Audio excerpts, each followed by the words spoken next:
नमस्कार। जगतगुरु भगवान श्री कृष्ण जी के चरणों में कृतज्ञता पूर्वक वंदन करता हूँ। सनातन संस्था तथा हिंदू जनजागृति समिति द्वारा आयोजित इस विशेष धर्म संवाद इस कार्यक्रम में मैं गुरुराज प्रभु आप सभी का हार्दिक स्वागत करता हूँ। धर्म संवाद इस विशेष कार्यक्रम में पिछले अनेक दिनों से हम अध्यात्म, धर्म, 16 संस्कार आदि विविध विषयों में विस्तृत रूप से जानकर ले रहे हैं, उससे संबंधित शास्त्र भी जान के ले रहे हैं। और आज हम इस धर्म संवाद में अग्निहोत्र इस विषय पर धर्म संवाद जारी रखेंगे। और अग्निहोत्र में निर्मित भस्म का क्या उपयोग हो सकता है, या वर्तमान में विश्व की हम स्थिति जिस अनुसार देख रहे हैं कि तीसरे विश्व युद्ध की संभावना अनेकों को लग रही है, और यदि तीसरा विश्व युद्ध होता है तो वो निश्चित रूप से परमाणु युद्ध होगा, ये हम सभी को ध्यान में भी आ रहा है। तो ऐसे समय पे अग्निहोत्र सभी की कैसे रक्षा कर सकती है, इस विषय में भी आज हम चर्चा करेंगे। हम सभी का सौभाग्य है कि धर्म संवाद इस विशेष कार्यक्रम के लिए हमें संतों का मार्गदर्शन प्राप्त होता है। और आज भी हमारे साथ पूजनीय नीलेश सिंह जी उपस्थित हैं। मैं आपका हार्दिक स्वागत करता हूं। पूजनीय नीलेश सिंह, आप समुद्री जहाज निर्मित क्षेत्र के अभियंता हैं। आपने सनातन संस्था के मार्गदर्शन में साधना कर संत पद प्राप्त किया है, अर्थात आप आध्यात्मिक क्षेत्र के भी अधिकारी संत हैं। आपने विगत 21 वर्षों से सनातन हिंदू धर्म के प्रचार प्रसार के लिए निरंतर प्रवास में बिताए हैं। आपका सामाजिक और आध्यात्मिक क्षेत्र का अनुभव का हम सभी को निश्चित रूप से लाभ होगा। तो आइए आज के धर्म संवाद की ओर बढ़ते हैं। इस धर्म संवाद में हम अध्यात्म संबंधी अनेक विषयों पर संवाद किए हुए हैं। पिछले कुछ धर्म संवाद में हमने 16 संस्कार का भी शास्त्र जान के लिया है, उससे संबंधित प्रश्नों पर भी चर्चा की है, और ज्योतिष से जुड़े हुए बिंदुओं पर भी हमने चर्चा की। लेकिन वर्तमान में आज की स्थिति को देखते हुए सुरक्षा की दृष्टि से अग्निहोत्र को जानना समझना ये अत्यंत आवश्यक हुआ है। ऐसे पुनः एक बार ध्यान में आया है, जैसे भोपाल गैस त्रासदी के समय अग्निहोत्र के माध्यम से ही कुछ परिवारों की रक्षा हुई थी, और आज भी हम वर्तमान में विशाखापट्टनम में जो जहरीली गैस केमिकल प्लांट से जो निकली है, उससे जो त्रासदी निर्माण हुई, उसको ध्यान में रखकर ही हमने अग्निहोत्र यह विषय धर्म संवाद के लिए चुना है, ताकि हम सभी दर्शकों को इसका शास्त्र समझ में आए, इसको हम समझें और इसको करके अपनी सुरक्षा की दृष्टि से इसका लाभ भी उठाएं। तो आइए आज का हम धर्म संवाद शुरू करते हैं। तो आज हम सबसे पहला प्रश्न पूजनीय नीलेश जी से पूछेंगे कि अग्निहोत्र कहाँ करना चाहिए। अग्निहोत्र जो है वो घर के किसी भी कक्ष में अथवा स्थान में किया जा सकता है। यदि घर में पूजा घर अथवा ध्यान कक्ष हो तो वहाँ अग्निहोत्र करना सर्वोत्तम होगा। यह आपके घर के छज्जा अथवा छत अथवा घर के या घर से लगे खेत अथवा वाटिका में भी किया जा सकता है। इसमें सबसे बड़ा महत्व जो है वो समय का होता है। स्थानीय सूर्योदय तथा सूर्यास्त का समय देखें और उसके अनुसार हम अग्निहोत्र करें। अब एक वेबसाइट है जिसका नाम भी मैं सभी दर्शकों को बता रहा हूँ, www.timeandDate.com/worldclock/sunrise.html। इस वेबसाइट पर हमें सूर्योदय और सूर्यास्त के बारे में ज्ञात हो सकता है, और इसी प्रकार से सूर्योदय तथा सूर्यास्त के समय के 5 या 10 मिनट पहले हम अग्निहोत्र की तैयारियां प्रारंभ करें, और ठीक सूर्योदय और सूर्यास्त के समय अग्निहोत्र हम करें। बहुत बहुत धन्यवाद। आपने न केवल हमारे दर्शकों को अग्निहोत्र कहाँ करें ये बताया, बल्कि जो कब करना है उसके समय का स्रोत भी हम कहाँ से ले सकते हैं ये भी बताया। अभी हम अगला प्रश्न आपसे ये करना चाहेंगे कि अग्निहोत्र कौन कर सकता है, ये भी आप हमारे दर्शकों को बताएं। अग्निहोत्र जो है अग्निहोत्र संस्कार एक बहुत आसान, सरल और सहज ग्रहण करने योग्य तथा सर्वगत है और यह कोई भी कर सकता है। संसार में अनेक लोग तथा परिवार इस हवन को अपने घर में करते हैं और लाभान्वित हो रहे हैं। इसमें धर्म, संप्रदाय, जाति, राष्ट्रीयता, रंग, लिंग तथा आयु का कोई भी बंधन नहीं है। बच्चे भी बड़ों के मार्गदर्शन में अग्निहोत्र कर सकते हैं। स्त्रियां अपने मासिक धर्म के समय इसे न करें, ये एक बंधन का पालन हमें करना चाहिए। बाकी किसी भी प्रकार का बंधन जो है वो अग्निहोत्र के लिए नहीं है। जी, आपने वैसे कल हमें मार्गदर्शन किया ही था, परंतु फिर से एक बार हमारे पास प्रश्न आया कि अग्निहोत्र में निर्मित भस्म का क्या करना चाहिए। तो आप कृपया पुनः एक बार हम सभी को मार्गदर्शन करें। अवश्य। सबसे पहले अग्निहोत्र के स्थान को स्वच्छ तथा व्यवस्थित रखना चाहिए। प्रातः काल में अग्निहोत्र के समय से पूर्व अगर स्नान किया जाए तो सर्वोत्तम होगा। संध्या काल में स्नान करना संभव न हो तो अग्निहोत्र करने से पहले हाथ, पैर तथा मुख को धो ले। अग्निहोत्र की विभूति या जो भस्म होता है उसे अलग पात्र में रखा जा सकता है। इसमें औषधीय गुण होते हैं तथा इसका उपयोग आपकी शाक वाटिका तथा कृषि के लिए एक प्रभावी तथा अत्यंत उपयोगी खाद के रूप में किया जा सकता है। इस विभूति को व्यर्थ समझकर कचरे के डिब्बे में बिल्कुल भी न फेंकें। आप इसे झील में, नदी अथवा किसी जलाशय में प्रवाहित कर सकते हैं, क्योंकि ये जल को सूक्ष्म स्तर पर स्वच्छ तथा शुद्ध करता है। जैसे कि अग्निहोत्र ये एक उपासना का भाग भी हो सकता है और उपासना में भाव का अत्यंत महत्व है। तो अग्निहोत्र से शरणागति भाव की जागृति कैसे हो सकती है, ये हम आपसे जानना चाहते हैं। ये बहुत अच्छा प्रश्न पूछा आपने। जब हम अग्निहोत्र करते हैं और दाएं हाथ से अक्षत अर्पित करते समय जो हमारा बायां हाथ होता है वो छाती पर रखना यह आवश्यक है। इस प्रकार से तो छाती पर जब हम ये बायां हाथ रखते हैं तो उस समय हमारी शरणागत या शरणागति का भाव निर्माण होता है, शरणागत भाव जागृत होता है। और हवन करने के उपरांत शांति से दैवी शक्ति पर ध्यान एकाग्र करने का प्रयास करें। इस समय मन के सभी विचारों को त्यागने का प्रयास करें तथा पूर्ण शरणागत भाव को जागृत करने का प्रयास करें। और अग्निहोत्र के उपरांत अग्नि को स्वयं से न बुझाएं, उसे बुझाने के लिए अन्य किसी भी प्रकार से प्रयास न करें। उपले के टुकड़े का पूर्णतः जलना ही सर्वोत्तम होता है। यदि वे पूरा नहीं जलते हैं तो उन्हें विभूति के रूप में उपयोग करें और अगली बार नए उपले का ही प्रयोग करें। जी पूजनीय दिनेश जी, अभी एक हम ये जानना चाहेंगे कि अग्निहोत्र ये जो विधि है या यज्ञ कर्म है, इसका उल्लेख हमारे कौन से प्राचीन ग्रंथों में मिलता है, ये भी हम आपसे जानना चाहेंगे। वर्तमान में देखा जाए तो पूरा विश्व भौतिक प्रदूषण पर शीघ्रता से रोक लगाने के लिए आज उपाय ढूंढने का प्रयास कर रहा है।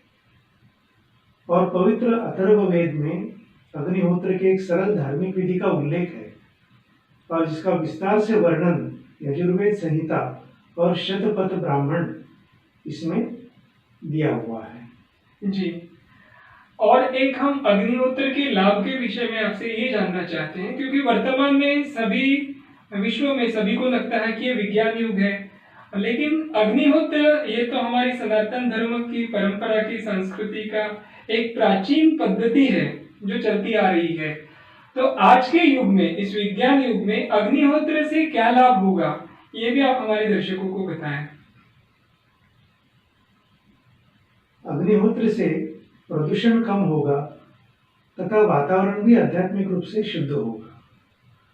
जो व्यक्ति पवित्र अग्निहोत्र विधि करते हैं वे बताते हैं कि इससे तनाव भी कम होता है, शक्ति बढ़ती है तथा ये विधि मानव को अधिक स्नेही बनाती है। इसे मद्यपान तथा मादक पदार्थों के सेवन यानी व्यसन से भी मुक्त करवाने का एक अच्छा साधन माना गया है। ऐसा माना जाता है कि अग्निहोत्र पौधों में प्राण शक्ति का पोषण करता है तथा हानिकारक विकिरण और रोगजनक जीवाणुओं की शक्ति जो है वो शक्ति भी कम करता है। जल संसाधनों की शुद्धि के लिए भी इसका उपयोग किया जा सकता है और ऐसा माना जाता है कि ये नाभिकीय विकिरण यानी न्यूक्लियर रेडिएशंस जो होते हैं इसका भी प्रभाव न्यून कर सकता है। मतलब अग्निहोत्र का इतना अच्छा और इतना जो वैज्ञानिक दृष्टिकोण से भी इसका महत्व बताया गया है। जी, आपने ये जैसे बताया कि अग्निहोत्र से पर्यावरण के स्तर पर भी लाभ होते हैं और लोगों को उनके व्यक्तिगत जीवन में, उनके शारीरिक स्तर पे, मानसिक स्तर पे भी इसका परिणाम होकर उससे भी हम लाभ ले सकते हैं। तो एक ऐसे आता है जैसे कि हम ज्योतिष शास्त्र में को भी मानते हैं, तो ज्योतिष शास्त्र में अपनी जन्म कुंडली में कुछ दोष बताए होते हैं। तो क्या जन्म कुंडली में बताए हुए इन दोषों पर भी अग्निहोत्र से कुछ प्रभाव पड़ता है क्या, कुछ लाभ हो सकता है क्या, ये हम आपसे जानना चाहेंगे। जन्म कुंडली में सभी दोषों को नष्ट करने का सबसे सरल उपाय है अग्निहोत्र नियमित रूप से करना। ऐसा कहा जाता है कि अग्निहोत्र करने से मनुष्य 9 ग्रह और 27 नक्षत्रों पर विजय प्राप्त कर लेता है, जिससे ग्रह और नक्षत्र उसे सदैव शुभ फल देते हैं और वो अपने जीवन में सर्व कार्य सिद्ध करने में सक्षम हो जाता है। तो ये इसके पीछे शास्त्र बताया गया है। जी, वैज्ञानिकों का अग्निहोत्र के विषय में और क्या अध्ययन हुआ है ये भी जानना चाहेंगे, जैसे कि शारीरिक स्तर पर उसका परिणाम और क्या होता है, तो इन बिंदुओं से भी कुछ अध्ययन हुआ है क्या? बहुत सारे वैज्ञानिकों ने इसके लिए विभिन्न प्रकार के शोध कार्य किए हुए हैं, यानी अपने अपने अलग अलग ढंग से परीक्षण किया है। किसी ने यज्ञ हवन में काम में आने वाली किसी एक वस्तु का विश्लेषण प्रस्तुत किया है, तो किसी ने इस बात की खोज की है कि यज्ञ कुंड इसी ढंग से क्यों बनाए जाते हैं, उसका आकार इस प्रकार से क्यों है। कुल मिलाकर यज्ञ हवन को हर दृष्टि से जांच परख करने के बाद वैज्ञानिकों ने पाया है कि अग्निहोत्र एक धार्मिक अनुष्ठान होने के साथ ही पूर्णतः एक वैज्ञानिक सम्मत प्रक्रिया भी है, साइंटिफिक है। अब डॉक्टर हैफकिन एक विख्यात फ्रांस के डॉक्टर हैं, उन्होंने कहा कि घृत जलाने से, घृत यानी घी जलाने से रोग पैदा करने वाले कृमि या कीटाणु मर जाते हैं। फ्रांस के ही वैज्ञानिक त्रिलवर्थ ये कहते हैं कि जलती हुई शक्कर में वायु शुद्ध करने की बहुत बड़ी शक्ति होती है, इससे क्षय, चेचक वगैरह आदि रोग तुरंत नष्ट हो जाते हैं। फिर डॉक्टर एम ट्रेलट, इन्होंने भी एक शोध कार्य किया है। उन्होंने कहा है कि मुनक्का और किशमिश ये शक्कर प्रधान जो सूखे फल होते हैं, अगर ये सूखे फल जलाए दिए जाते हैं तो ये पाया कि इनके धुएं से टाइफाइड जैसे कीटाणु, टाइफाइड के कीटाणु के रोग भी 30 मिनट में मर जाते हैं तथा अन्य व्याधियों के रोग के कीटाणु 1-2 घंटे में मर जाते हैं। डॉक्टर कर्नल किंग ने, इन्होंने 15 मार्च 1898 को मद्रास विश्वविद्यालय में भाषण देते हुए कहा था कि घी और चावल में केसर मिलाकर अग्नि में जलाने से प्लेग से बचा जा सकता है। इसी भाषण के आधार पर श्री हैफकिन ब्यूबनिक, इन्होंने प्लेग नामक एक पुस्तक में लिखा है कि हवन करना लाभदायक और बुद्धिमत्ता की बात होती है। मध्य प्रदेश में जबलपुर के राजकीय टीबी सैनिटोरियम के मेडिकल अधिकारी डॉक्टर कुंदनलाल अग्निहोत्री ने टीबी का उपचार यज्ञ द्वारा शुरू किया, जिसमें उन्होंने 80% सफलता प्राप्त की। वो अपनी यज्ञ चिकित्सा नामक पुस्तक में लिखते हैं कि मैं ये तो नहीं कह सकता कि यज्ञ से टीबी के सब रोगी ठीक हो जाते हैं, मगर ये अवश्य कह सकता हूँ कि जो इससे ठीक नहीं होगा वो किसी अन्य विधि से ठीक नहीं हो सकता। अग्निहोत्र के माध्यम से संसर्गजन्य व्याधियों को इसकी रोकथाम भी की जा सकती है, ऐसे उन्होंने कहा। फिर मुंबई के प्रसिद्ध माइक्रोबायोलॉजिस्ट श्री अरविंद जी मोंडकर, इन्होंने अग्निहोत्र का रोग उत्पादक जीवाणुओं पर होने वाले परिणामों का अध्ययन भी किया था। उन्होंने अपने संशोधन में कॉलरा, टाइफाइड जैसे घातक रोग उत्पन्न करने वाले जीवाणुओं के सैंपल्स को अग्निहोत्र के वातावरण में 48 घंटे रखा। बाद में जब उन सैंपल्स का परीक्षण किया गया तब जीवाणुओं में 80% तक कमी पाई गई और यही प्रयोग उन्होंने अनेक बार दोहराया। उन सभी प्रयोगों में समान निरीक्षण पाए गए। इसी प्रकार के प्रयोग जीवाणुओं से संक्रमित पानी, अन्न और मिट्टी पर भी किए गए। उन प्रयोगों में भी 48 घंटों में विशेष कमी दिखाई दी।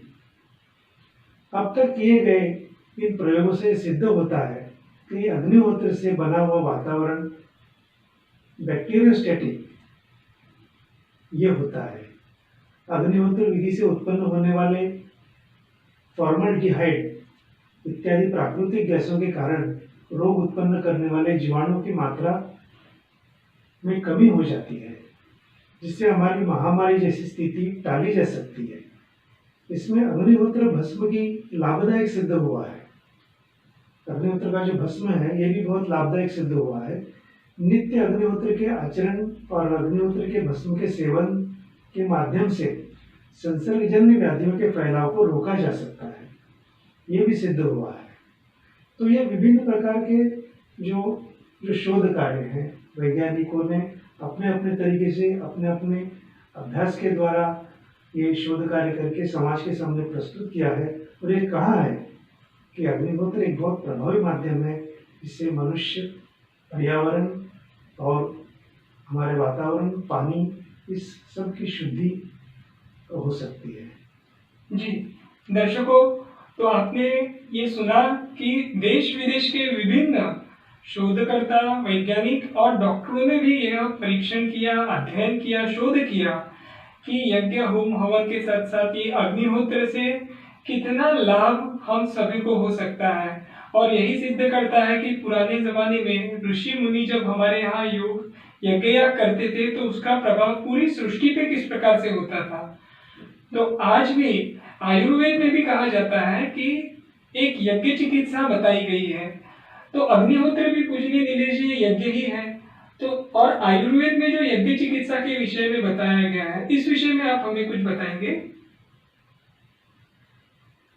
अब इसमें अग्नि में औषधि डालकर उसके धुएं से ठीक होना, इसे यज्ञ चिकित्सा एक रूप हम कह सकते हैं। आयुर्वेद के विभिन्न ग्रंथों में इसका प्रयोग आता है। फ्रांस के डॉक्टर हेफकिन के अनुसार घी जलने से चेचक के कीटाणु मर जाते हैं। घी और केशर के हवन से महामारी का नाश हो सकता है। शंख वृक्षों के पुष्पों से हवन करने पर कुष्ठ रोग दूर हो सकता है।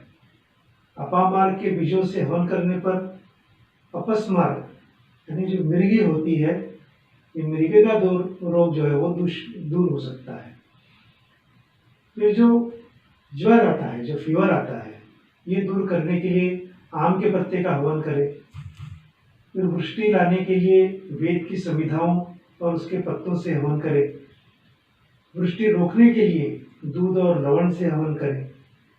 ऋतु परिवर्तन पर होने वाली बहुत सी बीमारियां जैसे सर्दी, जुकाम, मलेरिया, चेचक आदि रोगों को यज्ञ से ठीक किया जा सकता है।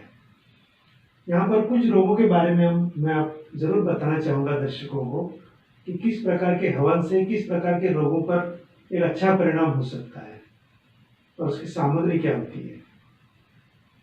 सबसे पहले तो मस्तिष्क के रोग जैसे सर दर्द होना, अवसाद होना, उत्तेजना, उन्माद, मिर्गी आदि के लिए ब्राह्मी, शंखपुष्पी, जटामासी, अगर, शहद, कपूर, पीली सरसों, इनका अगर हवन किया जाए तो सिर से जुड़े हुए जो रोग हैं उनके ऊपर परिणाम हो सकता है। फिर स्त्री रोग होते हैं, वात पित्त होता है, या लंबे समय से हो रहे बुखार के लिए बेल, शोनक, अदरक, जायफल, निर्गुंडी, कटेरी, गिलोय, इलायची, शर्करा, घी, शहद, सेमन, शीशम इत्यादि का प्रयोग किया जा सकता है। फिर पेट एवं लीवर के रोग के लिए भृंगराज, आंवला, बेल, हरड़, अपामार्ग, गुलर, दूब यानी दुर्वा, गुग्गुल, घी, इलायची इत्यादि का हवन करने से उसका जो धूम निकलता है उससे अच्छा परिणाम हो सकता है। ये जो श्वास के रोग होते हैं, जैसे श्वसन संस्थान से जुड़े हुए रोग, उसमें वन तुलसी, गिलोय, हरड़, खैर, अपामार्ग, काली मिर्च, अगर, तगर, कपूर, दालचीनी, शहद, घी, अश्वगंधा, आक और यूकेलिप्टस इसका उपयोग किया जाए और इसके धुएं से अच्छा परिणाम हो सकता है। फिर निमोनिया नाशक एक हवन होता है, जो निमोनिया होता है उसमें उसके लिए पोहकर मूल, वाच, लोभान, गुगल, अधुसा सबको समभाग लेकर इसका चूरन करते हुए घी से हवन करें और धुनी दें तो इसका परिणाम होता है।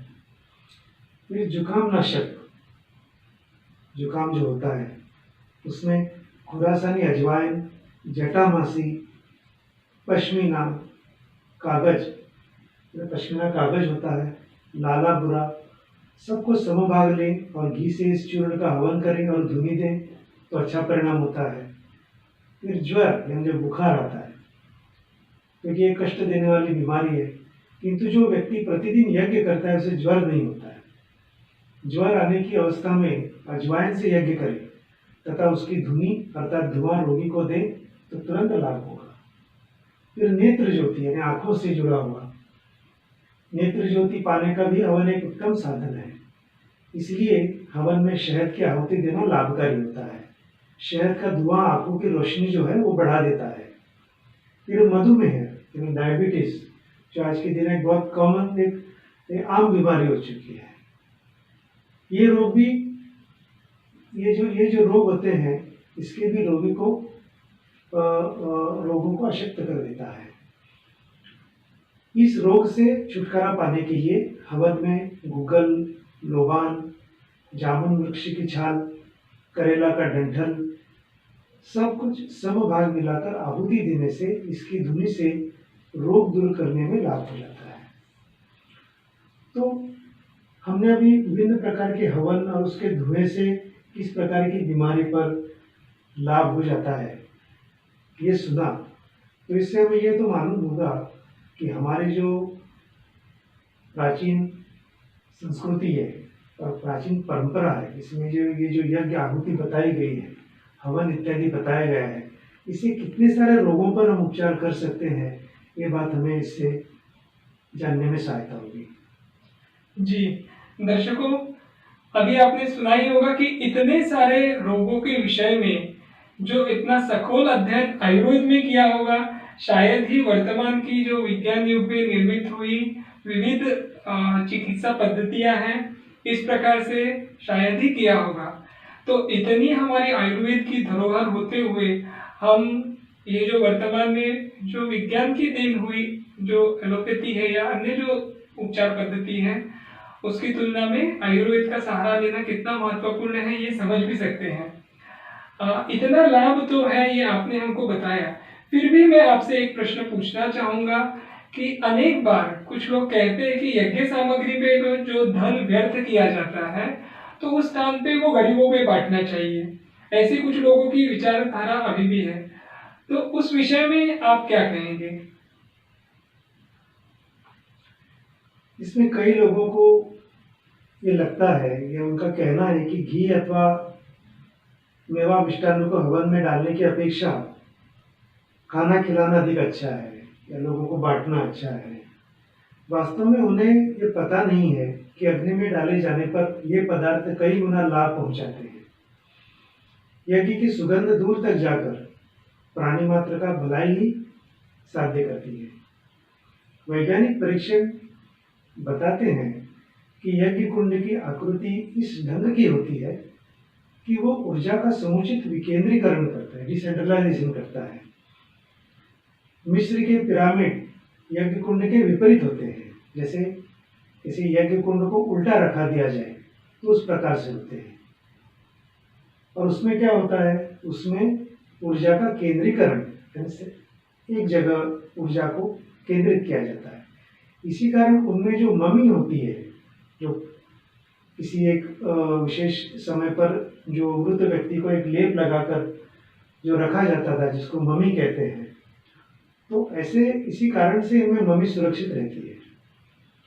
अब यज्ञ के द्वारा विकेंद्रीकरण किया हुआ, भली भांति फैलाया हुआ सुगंधित वायु दूर दूर तक मनुष्य, पशु पक्षी और कीट पतंगों को भी लाभ पहुंचाता है। वैज्ञानिक परीक्षण बताते हैं कि यज्ञ से उत्पन्न होने वाली कार्बन डाइऑक्साइड जो गैस होती है, वो हानिकारक न होकर अत्यंत लाभदायक होती है। मैक्स मोर नामक अमेरिकी वैज्ञानिक का निष्कर्ष है कि कार्बन डाइऑक्साइड के कारण पौधों में वृद्धि बहुत तेजी से होती है। अन्य एक वैज्ञानिक ने 1904 में फसलों में कार्बन डाइऑक्साइड की मात्रा बढ़ाकर अधिक फसल प्राप्त करने में सफलता प्राप्त की। अमेरिका में महाराष्ट्र के स्वामी वसंत परांजपे, इन्होंने एक अग्निहोत्र विश्वविद्यालय की स्थापना की है और इस विश्वविद्यालय ने मंत्र उच्चारण के साथ पूर्ण आहुति के द्वारा चौगुनी फसल देकर एक चमत्कार जैसा वहां पर करके दिखाया हुआ है।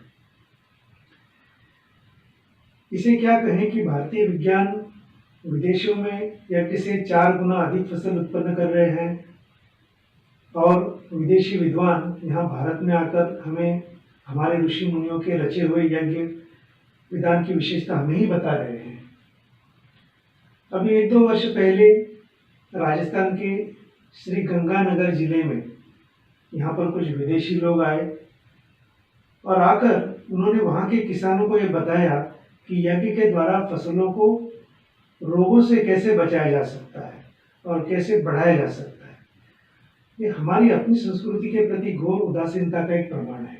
और आज हमें ये देखने को मिलता है कि हमारी संस्कृति को हमने ही अच्छे तरह से पहचान लिया है और विदेश के लोग भारत में आते हैं, हमारी संस्कृति को सीखते हैं, अग्निहोत्र को सीखते हैं और इसके ऊपर संशोधन करके आज वो हमें ही बता रहे हैं। और जब वे बताते हैं तब हमें इन बातों को ये बातें हमारे ध्यान में आती है। तो ये हमें समझना बहुत आवश्यक है। जी, पूजनीय नीलेश जी ने जैसे बताया है कि हम सभी के लिए सोचने की बात है और ये अत्यंत दुखदायी भी बात है कि आज हमारी संस्कृति का अध्ययन विश्व के अनेक देशों में हो रहा है। हमारी जो धरोहर है तो उसका अध्ययन सखोल वैज्ञानिक धरातल पे वो लोग करते हैं और आज आके हम ही को बताते हैं। अभी भी समय गया नहीं है। हम सभी ने हमारा धर्म, अध्यात्म, इसके बारे में सीखना, जानना और जीवन में उतारना अत्यंत आवश्यक है। ये आपने दिए हुए अलग अलग उदाहरणों से पुनः एक बार सिद्ध हुआ है।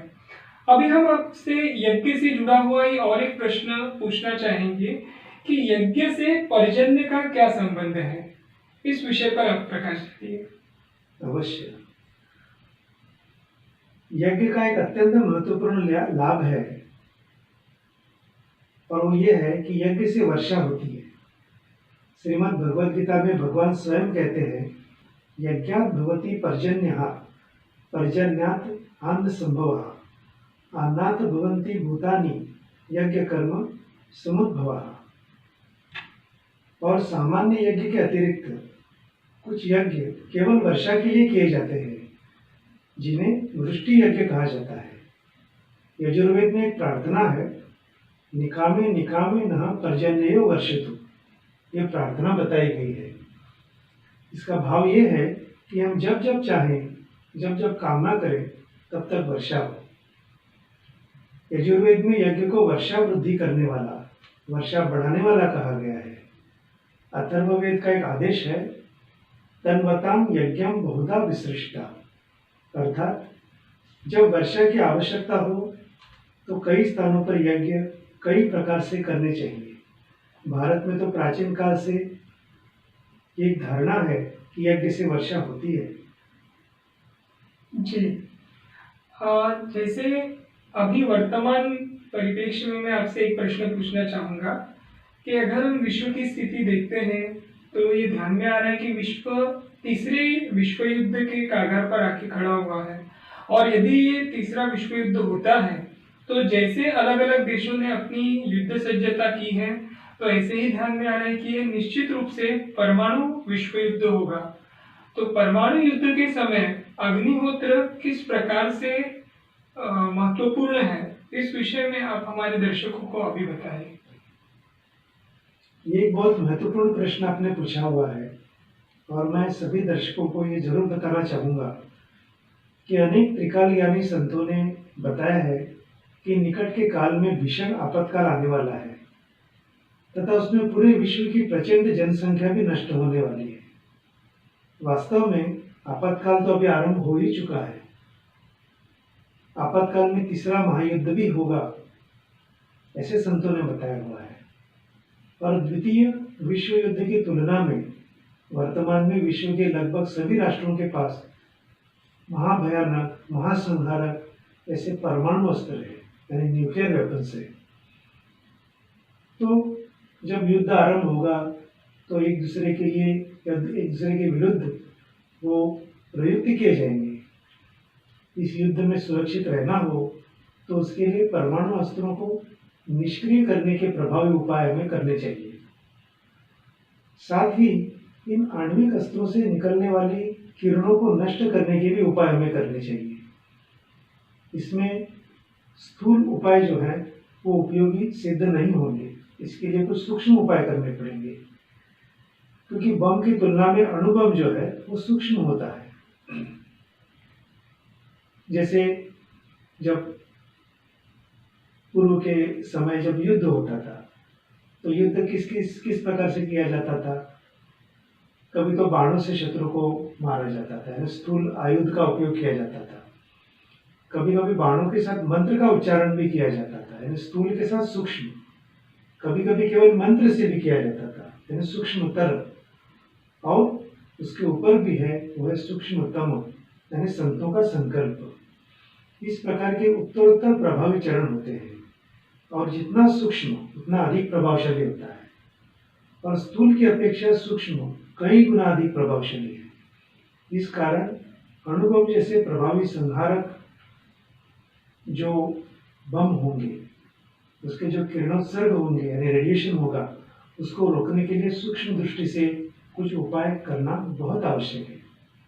इसलिए ऋषि मुनियों ने यज्ञ के प्रथमावतार के स्वरूप अग्निहोत्र ये उपाय बताया है, और ये आज का हमारा विषय भी है। और ये करने में अति सरल तथा अत्यल्प समय में होने वाला एक यज्ञ है, किंतु प्रभावी रूप से सूक्ष्म परिणाम साधने में सहायक भी उपाय है। अग्निहोत्र से वातावरण चैतन्य में बनता है तथा सुरक्षा कवच भी निर्माण होता है। इस कारण प्रतिदिन अग्निहोत्र करना ये केवल आपातकाल ही नहीं, आपातकाल की दृष्टि से ही नहीं, अपितु सदा के लिए उपयुक्त है। आपातकाल में यातायात के साधनों के अभाव से रोगी को अस्पताल में पहुंचाना, डॉक्टर अथवा वैद्य के संपर्क में लेके जाना, या बाजार से औषधियां प्राप्त करना, ये हर बात बहुत कठिन हो जाती है। आपातकाल में आने वाली जो समस्याएं हैं, समस्याओं एवं विकारों का सामना करने की पूर्व तैयारी के एक भाग के स्वरूप में सनातन संस्था आगामी आपातकाल के लिए संजीवनी ये ग्रंथ तैयार कर रही है, और इस ग्रंथमाला के अंतर्गत अग्निहोत्र ये ग्रंथ बहुत पहले ही प्रकाशित किया गया है। इसमें अग्निहोत्र का पूरा शास्त्र किस प्रकार से वो किया जा सकता है, उसके स्थूल और सूक्ष्म प्रभाव कैसे होते हैं, ये विस्तार से इस ग्रंथ में दिए गए हैं। और जो परमाणु विस्फोट जो होता है, जो न्यूक्लियर जो विस्फोट होता है, उसका परिणाम भी बहुत घातक होता है। जब कोई परमाणु विस्फोट किया जाता है तो इससे तेज तत्व के रजतम प्रधान स्पंदन निर्माण होते हैं। इन स्पंदनों के साथ प्रतिकूल सूक्ष्म ध्वनियां भी निर्माण होती है। विस्फोट स्थल के निकटवर्ती यानी उसके पास जो बसे हुए जो लोग हैं, इनके मन एवं बुद्धि पर इसका सूक्ष्म ध्वनि का भी परिणाम होता है और सूक्ष्म दृष्टि से हानिकारक परिणाम पड़ता है। परिणाम स्वरूप उन्हें अवसाद तथा नकारात्मक विचारों से लेकर मानसिक अथवा बौद्धिक दुर्बलता भी हो सकती है। और जो नाभिकीय विस्फोट, जो न्यूक्लियर वेपन्स का जो विस्फोट होता है, इससे होने वाला रेडियोधर्मी प्रदूषण जो है, ये भी बहुत घातक होता है। जब पृथ्वी पर अथवा इसकी सतह के समीप नाभिकीय विस्फोट होता है तब उसके अनेक दुष्परिणामों से एक है रेडियोधर्मी अवशेष। विस्फोट के तुरंत पश्चात विस्फोट से उत्पन्न कुकुरमुत्ते सदृश धूल के विशाल बादलों द्वारा पृथ्वी का एक बहुत बड़ा भूभाग और इसके भग्नावशेष रेडियोधर्मी हो जाते हैं। ये रेडियोधर्मी सामग्री वायु के साथ बहती हुई धरती पर पुनः आके गिरती है और हजारों वर्ग किलोमीटर तक का जो क्षेत्र है वो प्रदूषित हो जाता है। विस्फोट जितना बड़ा होता है उतना अधिक तथा शीघ्र मलबा उछल जाता है तथा छोटे विस्फोट में प्रदूषित राख जो है वो निचले वायुमंडल में एकत्रित हो जाती है। ये मलबा उस क्षेत्र के तथा उससे अत्यंत दूरस्थ क्षेत्रों में भी रहने वाले लोगों को अनेक वर्षों तक प्रभावित कर सकता है। परमाणु विस्फोट के रजतम तरंगों का नाश करने वाला अग्निहोत्र एक बहुत बड़ा आध्यात्मिक शोध है। पृथ्वी पर घटित होने वाली समस्त घटनाएं सृष्टि के मूलभूत निर्माण तत्वों के संयोजन से होती है। ये मूलभूत निर्माण तत्व है परम विशिष्ट 5 ब्रह्मांडीय तत्व अर्थात पंच तत्व है, पृथ्वी, आप, तेज, वायु और आकाश। इन सभी अथवा इनमें से एक अथवा अधिक तत्वों के संयोजन से ब्रह्मांड की क्रियाएं चलती है। नाभिकीय अस्त्र के विस्फोट में जो तत्व मूलतः सहभागी होता है वो है अग्नि तत्व, जिसे हम तेज तत्व भी कहते हैं। और अग्निहोत्री की विधि करने से तेज तत्व के सत्व प्रधान स्पंदन निर्माण होते हैं। अग्निहोत्र से निर्मित अग्नि जो होती है रजतम के कणों का विघटन करती है, जिसके फलस्वरूप वातावरण का आध्यात्मिक स्तर पर शुद्धिकरण होता है। इसमें जो अग्नि होती है वो अग्नि से अनुष्ठान करने वाले व्यक्ति के चारों ओर एक सूक्ष्म सुरक्षा कवच भी निर्माण होता है। ये कवच तेज तत्व से संबंधित किसी भी वस्तु के प्रति अति संवेदनशील होता है तथा सूक्ष्म दृष्टि से एक कवच लाल रंग का दिखता है। परमाणु विस्फोट से निकलने वाले रजतम प्रधान तेज तत्व के कण बहुत कठोर और विनाशक ढंग से प्रहार करते हैं। समीप आते ही सुरक्षात्मक कवच को सहज ही इसका बोध होता है और स्वतः होने वाली एक सहज क्रिया के रूप में ये जो सुरक्षा कवच है सात्विक तेज तत्व तरंगों को भीषण शक्ति के साथ रजतम प्रधान कणों की ओर प्रेषित करता है। इससे प्रतिकूल ध्वनि आवृत्तियों को उत्पन्न करने वाले रजतम प्रधान तेज तत्व कणों का नाश हो जाता है। परिणाम के स्वरूप विस्फोट से निकलने वाली विनाशकारी तेज तत्व तरंगों की शक्ति का विनाश या ह्रास हो जाता है। रेडियोधर्मी मलबे के क्षेत्र में नियमित अग्निहोत्र करने वाले व्यक्ति को 50% तक संरक्षण कवच प्राप्त हो सकता है।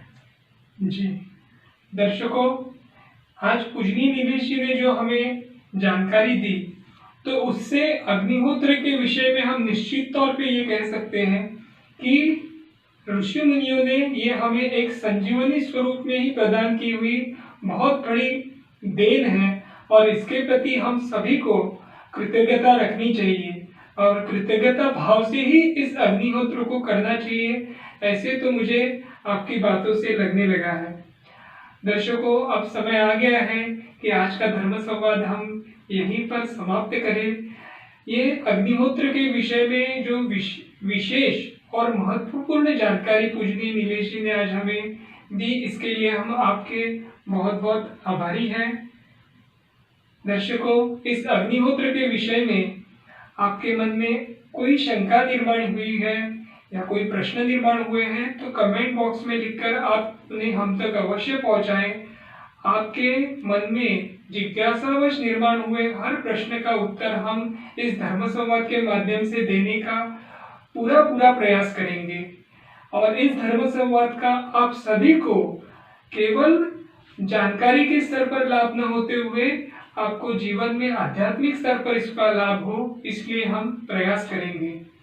तो आज का यह धर्म संवाद पूरा करते समय हम भगवान श्री कृष्ण जी के चरणों में भावपूर्ण कृतज्ञता व्यक्त करेंगे और आज के धर्म संवाद को यही विराम देंगे। नमस्कार।